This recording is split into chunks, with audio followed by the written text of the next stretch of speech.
बात स्टार्ट करते हैं। सो dynamics and collision.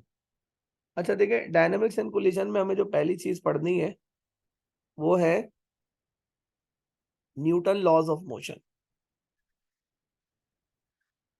Newton's laws of motion.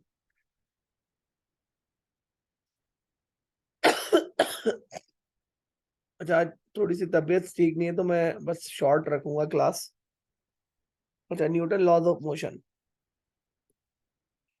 अच्छा, अब देखें, न्यूटन लॉज ऑफ मोशन में हमारे पास तीन लॉज आ जाते हैं। एक तो आता है फर्स्ट लॉ। अच्छा, फर्स्ट लॉ जो है, अब इसके बारे में क्या बताऊं मैं। इसको हम लॉ ऑफ इनर्शिया भी बोलते हैं। और ये बैलेंस्ड फोर्सेस के साथ डील करता है। It deals with it deals with balanced forces. ये बैलेंस फोर्सेस के साथ डील करता है, ठीक है। अच्छा, अब देखें हो क्या रहा है। अगर मेरे पास एक ऑब्जेक्ट है और ये ऑब्जेक्ट रेस्ट में है और आप इस पे यहां से एक फोर्स लगा देते हैं 10 न्यूटन, और यहां से भी एक फोर्स लगा देते हैं 10 न्यूटन, क्या होगा बेटा? इसके साथ कुछ मसला होगा? कुछ चेंजिंग आएगी इसमें या नहीं? बेटा, ये जो फोर्सेस है ना, ये इनका रिजल्टेंट हो जाएगा जीरो। जीरो क्या है? Resultant force.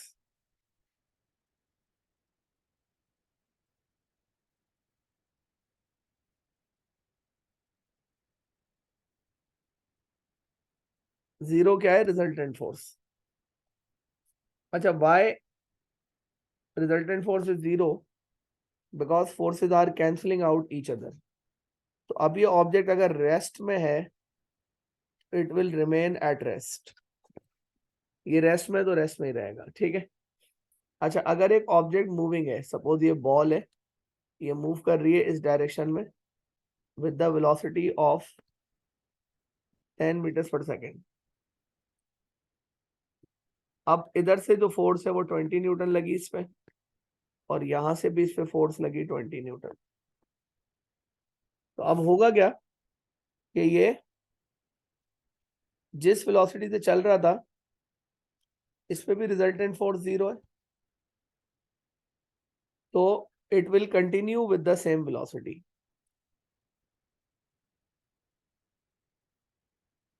It will continue with the with the same velocity। तो ये बस न्यूटन का पहला लॉ है। न्यूटन के पहले लॉ में कोई खास चीज नहीं है खास, बस हमें ये पता होना चाहिए न्यूटन फर्स्ट लॉ में कि an object at rest an object at rest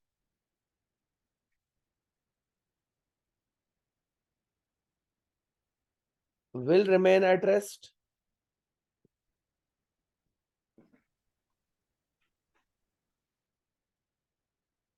or an object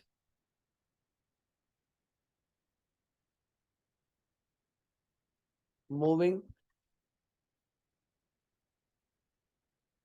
will continue with the same velocity in a straight line unless a resultant force acts upon it।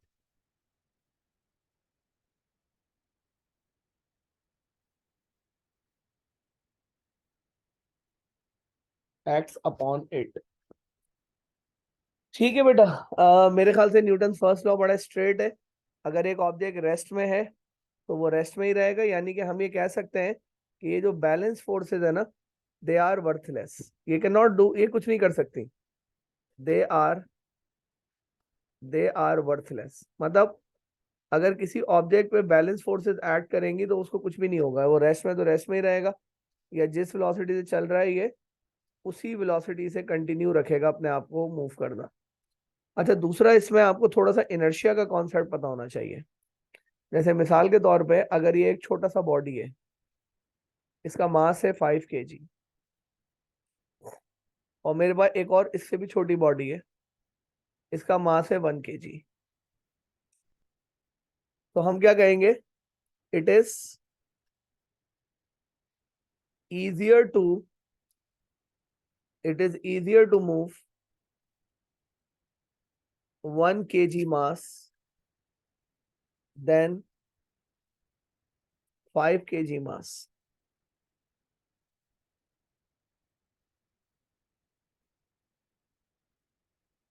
मतलब इसको हम inertia कहते हैं, जितनी कम difficulty हमें face करनी पड़ेगी उसको हम लोग इनर्शिया कहते हैं, यानी कि inertia is directly proportional to the mass. तो ये कॉन्सेप्ट है हमारे पास फर्स्ट लॉ का। फर्स्ट लॉ के कॉन्सेप्ट्स में आपके पास ये बैलेंस फोर्सेस के बारे में बताते हैं इसमें। अच्छा बेटा जल्दी से बताइएगा, मुझे ये वाली बात क्लियर है तो आगे बताऊं। जी जरा जल्दी जल्दी बताइएगा। देखें बेटा, क्लियर है ये वाली बात। चलें जी, आई अज्यूम कि सबको क्लियर होगा, अगर नहीं है तो आप लोग अपना सवाल पूछ सकते हैं। अच्छा, अब आ जाते हैं सेकंड लॉ पे। अच्छा बेटा, सेकंड लॉ में नहीं पढ़ा सकता जब तक मैं आपसे एक कॉन्सेप्ट डिस्कस ना कर लूं जिसको हम कहते हैं मोमेंटम। मोमेंटम, अच्छा जी, अब ये मोमेंटम क्या होता है? लीनियर मोमेंटम, मतलब सेकंड लॉ में पहले मैं मोमेंटम डिस्कस कर रहा हूं। Linear momentum is defined as, linear momentum is defined as the product of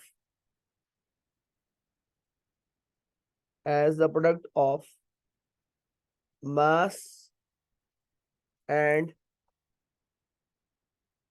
velocity of the body। बेटा मोमेंटम का फॉर्मूला होता है, अभी समझाता हूं, mass into velocity, mass multiply by velocity. Momentum का सिंबल होता है P, और ये mv के बराबर होता है। अच्छा अब देखें, मास का बेस यूनिट होता है kg, इनफैक्ट ऐसा यूनिट भी, और वेलोसिटी का होता है ms-1। अगर मैं इसको ऐसे लिख लूं, kg-ms-2 × s⁻1, तो ये मसला तो नहीं है ना, एक ही बात है ना, kg-ms-2 × s⁻1, और ये पूरा किसके बराबर होता है? न्यूटन के, और इसके साथ लगेगा सेकेंड्स। तो हम ये कह सकते हैं कि ऐसा unit of momentum is ns, Newton seconds, ठीक है। ये एक वेक्टर क्वांटिटी है,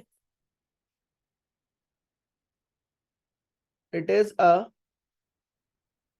vector quantity, its direction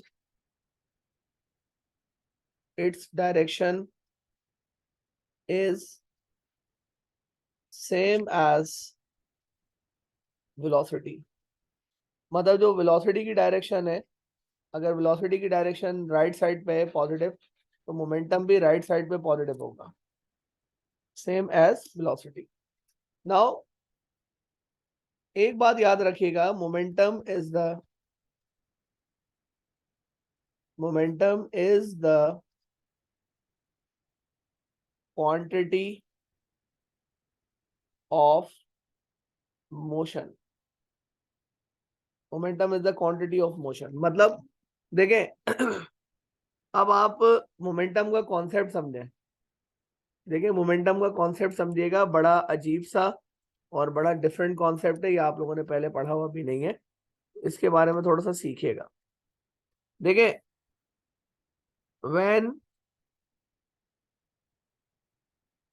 when we try to stop the body, when we try to stop the body, we not only consider mass, we not only consider mass, but also consider velocity. मतलब अभी भी नहीं समझ आया होगा, मेरी बात जरा सुनिएगा। Can you stop the moving bullet?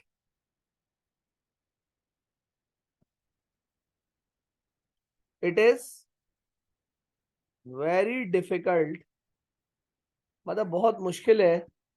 It is very difficult to stop moving bullet, मतलब it is very difficult to stop the moving bullet, although it has less mass, but its velocity is high, so momentum is high, so momentum is high, so it is difficult to move, so it is difficult to stop it, so it is difficult to stop it। मतलब जब भी किसी चीज को रोकने की कोशिश करते हैं ना, तो आप उसके मास भी को भी देखते हैं और वेलोसिटी को भी देखते हैं, मगर अगर आप किसी चीज को सिर्फ मूव करना चाह रहे हैं, यानी रेस्ट वाली बॉडी को आप मूव करना चाह रहे हैं, तो आप जिस प्रॉपर्टी के बारे में गौर करते हैं ना, वो ओनली मास को कंसीडर करता है।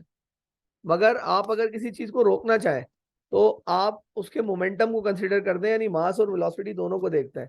भाई देखिए, अगर मैं आपसे बोलूं कि आपको बुलेट को रोकना है, तो मास को देखें तो मास तो बहुत छोटा होता है बुलेट का। बुलेट का मास कितना होगा? 100 ग्राम, 150 ग्राम, दैट्स इट। छोटी बुलेट है, रिवॉल्वर बुलेट, तो छोटा सा मास होता है, बट उसकी स्पीड इतनी होती है कि उसको आप रोक ही नहीं सकते इतनी आसानी से। अच्छा, अब एक और एग्जांपल दे रहा हूं। It is very difficult, it is very difficult to stop to stop to stop dead slow moving truck,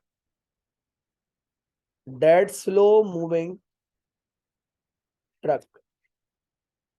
देखिए, एक इतना स्लो मूव करता हुआ आ रहा है ट्रक आपकी तरफ, आप उसको नहीं रोक सकते। ऑल दो, हालांकि ऑल दो it has very less velocity, but its mass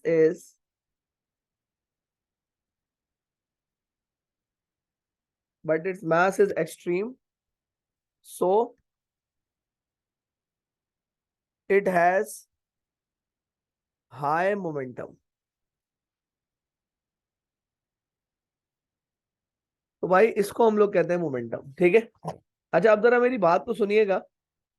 देखिए बेटा, ये एग्जाम्पल से कुछ मैंने मोमेंटम के कॉन्सेप्ट को क्लियर किया आप लोगों के लिए, नहीं हुआ अभी तक? बताइएगा मुझे जरा। जी सर। ये ठीक है मैम, बाकी बच्चे बताएं बेटा, क्लियर है? आयशा सर बताइएगा क्लियर। जरा, शानदे बताइएगा, आहिल ठीक है, गुड, अब्दुल्ला बताइएगा बेटा।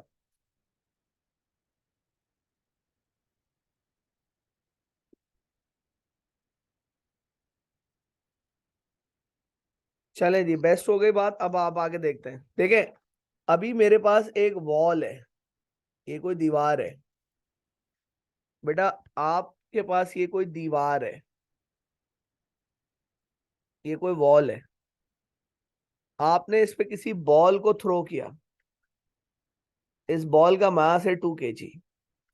जब आप बॉल को इधर थ्रो करते हैं तो बॉल आके दीवार को टकराती है with the velocity of, initial velocity कह देते हैं इसको, 10 मीटर्स पर सेकंड से, और फिर रिबाउंड बैक करती है वापस -8 मीटर्स पर सेकंड से। अच्छा, मेरे पास वही एग्जाम्पल है दोबारा, मेरे पास एक ही एग्जाम्पल है इसमें दोबारा, कि मैंने वॉल की तरफ बॉल को थ्रो किया। इस बॉल का मास है 2 kg। ये आके हिट करती है वॉल को, और वॉल को हिट कर रही है with the velocity of -10 metres per second, और फिर रिबाउंड बैक करके वापस जाती है with the velocity of +8 metres per second. दोनों एग्जाम्पल्स में फर्क क्या है कि इसमें आपने राइट साइड को पॉजिटिव माना है और लेफ्ट साइड वाली वेलोसिटी को आपने नेगेटिव माना है, और इसमें क्या चेंजिंग है कि आपने राइट साइड वाली को नेगेटिव माना है और लेफ्ट साइड वाली को पॉजिटिव माना है। अच्छा, अब अगर कोई मुझसे कहता है कि आप इसका चेंज इन मोमेंटम कैलकुलेट करें, तो भाई आप बोलेंगे सर आप पहले फॉर्मूला तो बताएं, आपने उसे मोमेंटम का फॉर्मूला बताया, मास इनटू वेलोसिटी। तो मैंने कहा बेटा चेंज इन मोमेंटम यानी डेल्टा पी यानी चेंज इन मोमेंटम का फॉर्मूला होगा mass into change in velocity. और इसको ऐसे भी लिख सकते हैं कि change in momentum is equal to mass multiply by v minus u. तो ये जो है ना डेल्टा पी, इसका मतलब है चेंज इन मोमेंटम।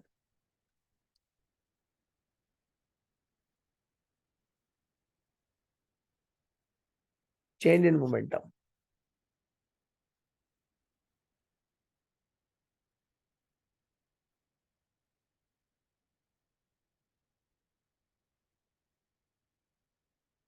अच्छा, अब अगर आप यहाँ पे चेंज इन मोमेंटम कैलकुलेट करना चाहते हैं इस केस में, if you really want to calculate the change in momentum here, so it can be done by applying the formula mass into change in velocity।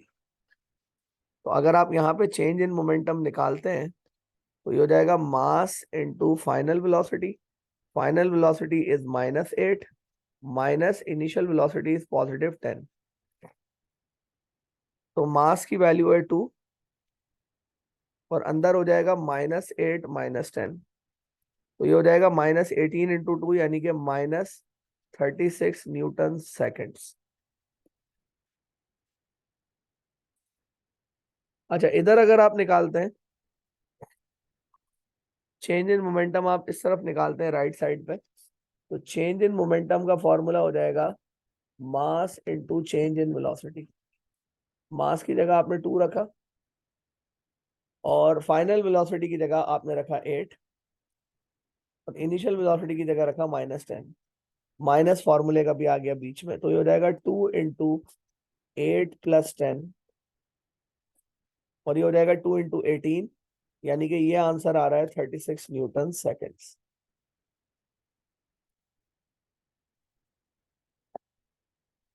तो ये हमारे पास जो है वो इसका पॉजिटिव और नेगेटिव का डिसीजन हो सकता है।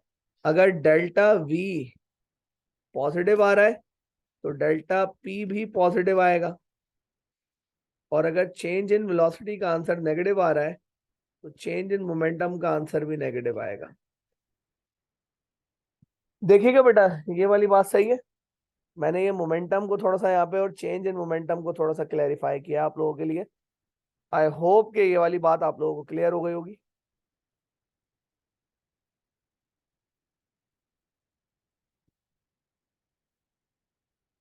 अच्छा जी, अब हम आते हैं अपने न्यूटन सेकंड लॉ पे। मैं तो सेकंड लॉ पढ़ाने वाला था, मैं मोमेंटम पढ़ाने लगा बीच में, तो असल में तो मुझे सेकंड लॉ पढ़ाना है। तो अब आप याद रखिएगा, आपने लिखा इसमें कि second law deals with unbalanced forces. Unbalanced forces, unbalanced forces, unbalanced forces always have same, sorry, always have always have some resultant force, and they can make impact. असल में बैलेंस फोर्सेस तो कोई इम्पैक्ट ही नहीं दिखा रही थी ना। Object rest में तो रेस्ट में ही रहेगा, मूव कर रहा है तो उसी स्पीड से मूव करता रहेगा, कोई चेंज ही नहीं था। अच्छा, अब आप सोचें कि अगर आपके पास एक बॉडी रेस्ट पर है, ठीक है, आपने इस पे यहां से फोर्स लगाई 100 न्यूटन और यहां से इस पे फोर्स लगाई 60 न्यूटन, तो इसकी रिजल्टेंट फोर्स कितनी आएगी बॉडी पे? रिजल्टेंट फोर्स आ जाएगी कितनी? F is equal to 40 newton. तो आप एक बात याद रखिएगा, जिस डायरेक्शन में रिजल्टेंट फोर्स एक्ट करती है उसी डायरेक्शन में एक्सेलरेशन एक्ट करता है। तो होगा क्या कि ऑब्जेक्ट पहले रेस्ट में था, उस पर अनबैलेंस फोर्सेस अप्लाई हुई तो वो ऑब्जेक्ट मूविंग बन गया। तो हम ये कह सकते हैं कि फोर्स नहीं बल्कि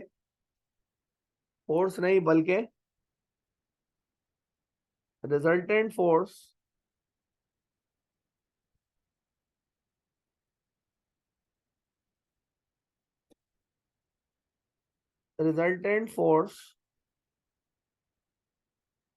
is having same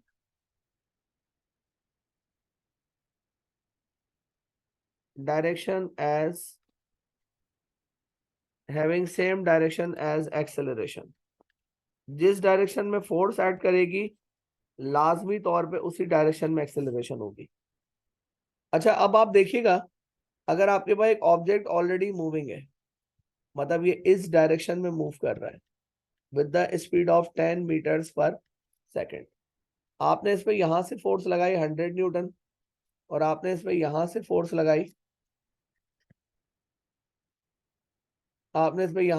लगाई 40 न्यूटन। तो इस बॉडी पे जो कि ऑलरेडी इस डायरेक्शन में मूव कर रही थी, ये थी इसकी डायरेक्शन ऑफ मोशन, और इत्तेफाक क्या हुआ कि रिजल्टेंट फोर्स भी इसी डायरेक्शन में है 60 न्यूटन, और एक्सेलरेशन भी इसी डायरेक्शन में, और डायरेक्शन ऑफ मोशन या डायरेक्शन ऑफ वेलोसिटी भी इसी डायरेक्शन में। तो अब इसमें होगा क्या, अगर ये दोनों चीजें मैच कर जाएं कि डायरेक्शन ऑफ रिजल्टेंट फोर्स और डायरेक्शन ऑफ वेलोसिटी सेम हो, तो ये स्पीडिंग अप वाला केस है।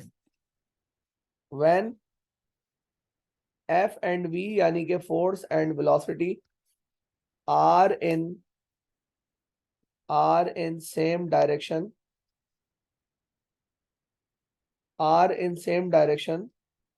so object speeds up। एक और एग्जांपल देखिएगा, मेरे पास ये बॉल है, ये राइट साइड पे मूव कर रही है with the velocity of 10 metres per second. आपने इस पे यहां से फोर्स लगाई 200 न्यूटन और यहां से फोर्स लगाई इस पे 100 न्यूटन। तो अब हो क्या रहा है कि इस बॉडी पे रिजल्टेंट फोर्स आ रही है लेफ्ट साइड पे 100 न्यूटन, तो डायरेक्शन ऑफ एक्सेलरेशन भी इसी तरफ होगा, मगर इसकी direction of motion right side पर है। डायरेक्शन ऑफ मोशन जो है वो राइट साइड पर है, या direction of velocity right side पर है। तो ये स्लो डाउन का केस है, यानी ऑब्जेक्ट स्लो डाउन होने लगेगा when F and V are in opposite directions।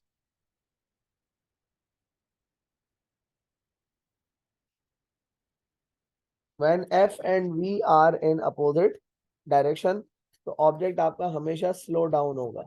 तो मैं कंक्लूड क्या कर सकता हूं कि resultant force always produces and acceleration.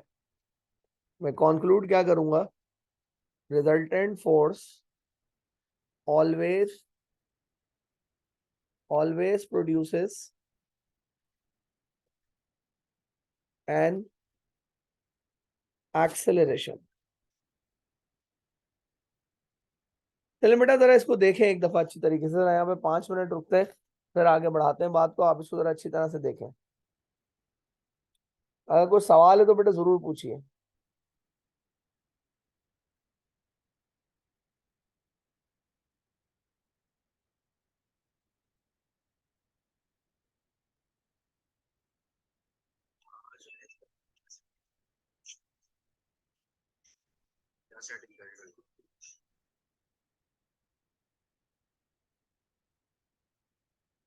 जी बेटा कोई सवाल है किसी का? और एटलीस्ट अगर सवाल नहीं है तो मुझे बता दें कि आप लोगों को समझ आ गया, ताकि आगे बढ़ाऊं मैं फिर।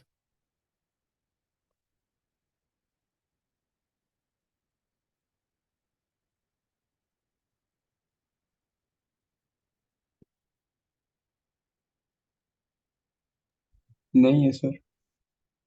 ठीक है जी, बेहतरीन बात। अच्छा, resultant force always produces an acceleration.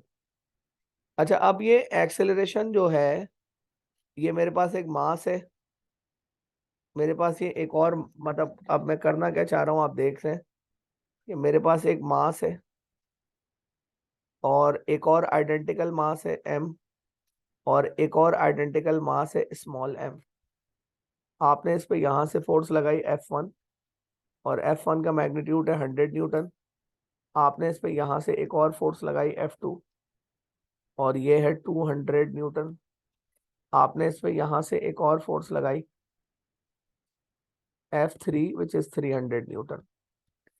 अच्छा, अब होगा क्या कि ये आपका एक्सेलरेट करेगा, इसकी एक्सेलरेशन है A1, ये भी एक्सेलरेट करेगा, इसकी एक्सेलरेशन है A2, और ये भी एक्सेलरेट करेगा, इसकी एक्सेलरेशन है A3।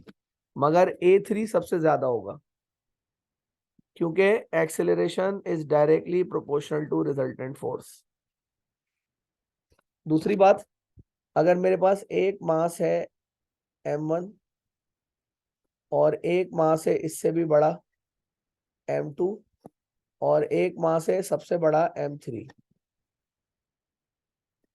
अब मैंने सब पे फोर्स लगा दी, रिजल्टेंट फोर्स अप्लाई कर रहा हूं सब पे। इस पे 100, इस पे भी 100, और इस पे भी 100। तो पता ये चला कि ये बॉडी एक्सेलरेट कर रही है विद A1 एक्सेलरेशन, ये एक्सेलरेट कर रही है विद A2 एक्सेलरेशन, और ये एक्सेलरेट कर रही है विद A3 एक्सेलरेशन। यहाँ पे अगर देखा जाए तो A3 सबसे बड़ा था, A2 सबसे मॉडरेट था, और A1 सबसे छोटी एक्सेलरेशन थी। मगर इसमें अगर देखा जाए तो A1 सबसे बड़ा होगा, A2 मॉडरेट होगा, और A3 सबसे छोटा होगा। इससे प्रूफ क्या हो रहा है कि acceleration is inversely proportional to the mass. तो हम ये कह सकते हैं कि acceleration is directly proportional to resultant force and acceleration is inversely proportional to the mass. अगर इन दोनों रिलेशंस को कंबाइन करें तो ये हो जाएगा acceleration is proportional to F upon m। Proportionality sign हटाते हैं तो एक कांस्टेंट लगेगा k, तो ये हो जाएगा KF अपॉन m। अगर मैं k की वैल्यू 1 अज्यूम कर लूं तो ये बराबर हो जाएगा A is equal to F upon m। तो आपके पास फॉर्मूला आ जाएगा F is equal to m है। बड़ा फेमस फॉर्मूला है ओ लेवल का, ओ लेवल फिजिक्स का बड़ा फेमस इक्वेशन है ये। अच्छा, अब अगर मैं इसी इक्वेशन से और खेलना शुरू कर दूं तो ये हो जाएगा F is equal to m है, और अब आप एक्सेलरेशन की जगह पे उसका फॉर्मूला रख दें ओरिजिनल वाला, v minus u upon T. अगर आप इससे मजीद सेटिंग बनाएंगे तो ये हो जाएगा F is equal to mass into v minus u upon t. Mass into change in velocity का मतलब होता है मोमेंटम, तो फोर्स बराबर आ जाएगा change in momentum upon time के। तो बेटा अगर कोई आपसे पूछ ले कि स्ट्रेट, अगर सवाल आ जाए straight second law of Newton, या सवाल आ जाए डिफाइन डिफाइन फोर्स, तो दोनों सूरतों में आप क्या लिखेंगे? Rate of change of momentum rate of change of momentum is equal to resultant force. देखिएगा बेटा बड़ी बेसिक बेसिक सी मैंने इसमें आपको एग्जांपल्स दिए हैं, इसमें कोई प्रॉब्लम है तो बताएं मुझे।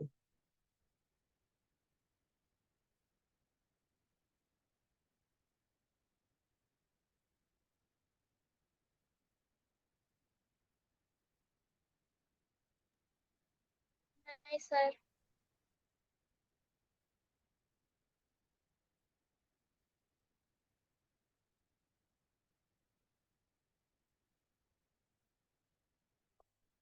नहीं है भाई, कोई मसला नहीं है, आप में किसी को भी कोई मसला नहीं है इसमें, देखें।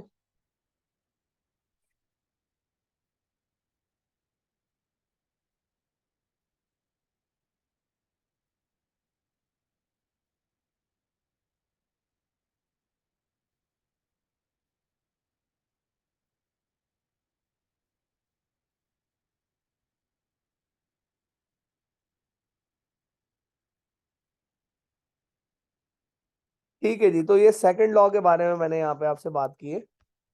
अच्छा, अब आ जाता है थर्ड लॉ। अच्छा, थर्ड लॉ जो है ना, वो है तो बहुत बेसिक सा, मगर ये सारा का सारा गलत होता है। मतलब बच्चों के पास कॉन्सेप्ट इसका बहुत गलत होता है। सबसे पहले तो इसकी स्टेटमेंट 3 मार्क्स के लिए आती है। आप उसमें ये मत लिख देगा every action has an equal and opposite reaction, काट के फेंकेगा एग्जामिनर, गलत है बिल्कुल। आप इसमें लिखेंगे क्या, अगर इसकी स्टेटमेंट आ जाती है तो आप लिखेंगे क्या, force applied by body A on B, which is called an action force, is always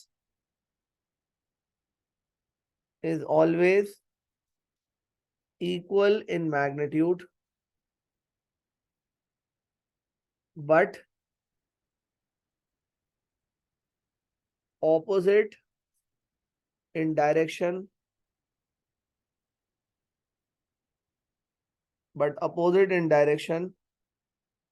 to the force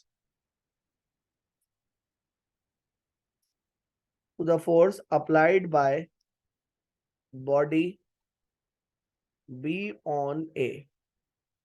तो ये इसकी स्टेटमेंट है। अच्छा, इसकी कुछ कंडीशंस होती हैं, मतलब अगर हम एक्शन रिएक्शन की देखेंगे तो कुछ कंडीशन होती हैं। There are some condition of action reaction. तो एक्शन रिएक्शन की कंडीशन क्या होती है, same size but opposite direction. दूसरी सी कंडीशन होती है कि सेम टाइप, मतलब या तो दोनों फोर्सेस कांटेक्ट हो, मतलब अगर एक्शन कांटेक्ट है तो रिएक्शन भी कांटेक्ट नेचर की फोर्स हो। कांटेक्ट नेचर की फोर्स होती है जो ऑब्जेक्ट एक दूसरे के साथ टच करें उस वक्त अप्लाई हो, जैसे फ्रिक्शन फोर्स है। और वेट जो होता है ना, weight is a non contact force. In fact bodies contact में नहीं भी होती अर्थ के साथ जब भी वेट अप्लाई होता है, या तो दोनों कांटेक्ट हो या तो दोनों नॉन कांटेक्ट हो। तीसरी कंडीशन इसमें यह है कि सेम लाइन ऑफ एक्शन हो।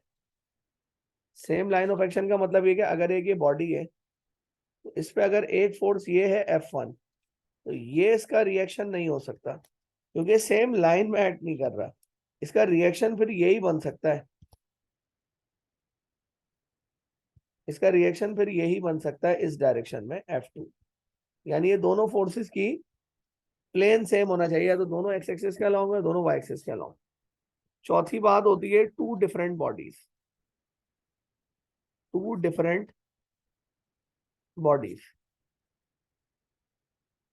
जैसे हम जब स्विमिंग करते हैं तो हम स्विमिंग में हाथ से पानी को पीछे फेंकते हैं, ये हो गया एक्शन, और इन रिएक्शन टू दैट पानी हमें आगे की तरफ फेंकता है, इसको हम कहेंगे रिएक्शन। तो एक्शन और रिएक्शन, यानी कि बॉडी ए अगर बॉडी बी पे फोर्स लगाए, force of body A on B, is equal to minus force of body B on A. तो माइनस का मतलब ये है कि they have opposite direction, they have opposite direction. ठीक है बेटा, आज मैं इसको बस यहीं तक ही रखूंगा, इतनी हिम्मत है आज, फिर इंशाल्लाह इसको आगे देखते हैं नेक्स्ट क्लास में। तो ये न्यूटन के तीनों लॉस के मैंने बेसिक बातें बताई हैं। इंशाल्लाह अब इसकी एप्लीकेशंस पे जाएंगे, इंक्लाइन प्लेन और काफी चीजें जो इसकी एप्लीकेशन है उसमें हम लोग जाएंगे फिर इंशाल्लाह।